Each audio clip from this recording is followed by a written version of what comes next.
नमस्कार सांगमाने जय Jagannath and welcome back to my channel Mumtaz blog. आशा करूँ आपण मैंने समस्त भले थे। तो आज हूँ पवित्र अँला नवमी और से अवसर आपण मान ढेर सारा शुभेच्छा और शुभकामना। तो आज आम कथा अँला नवमी विषय माने अँला नवमी कौन। तो अँला नवमी यही दिन टी कई कई कहते धर्मर नवमी कहीं कार्तिक मास शुक्ल पक्ष नवमी तिथि यही दिन पड़ी थाए। आउ कार्तिक मासटी सारा धर्मर मास बोली आम मैंने समस्ते जाने। तो यही दिन भगवान विष्णु और तुलसी देवी आउ अँला गछ को पूजा कर विधि रही।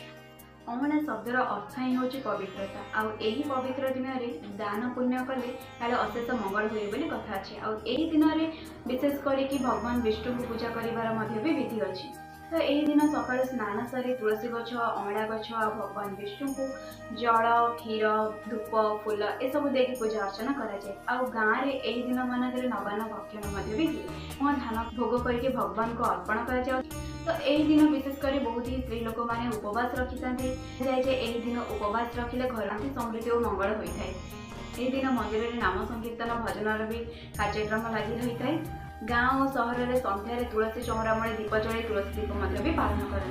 चलते एवं देखा आमर ये केमी पूजा कराए।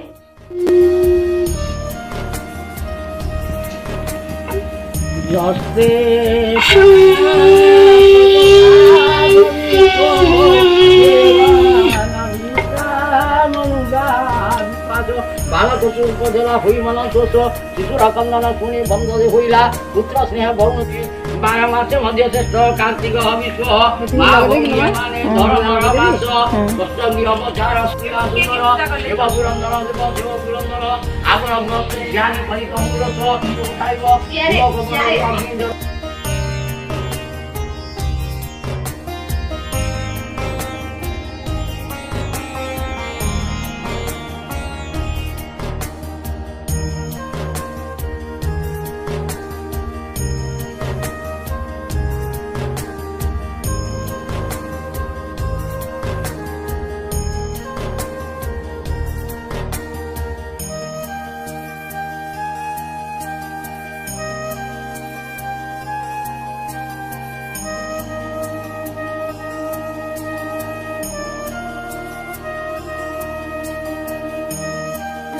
आमर ये केमी पूजा भिडियो भल लगी लाइक शेयर करेंगे। चैनल नुआ थे प्लीज सब्सक्राइब करदे। तो आज ये नमस्कार जय जगन्नाथ।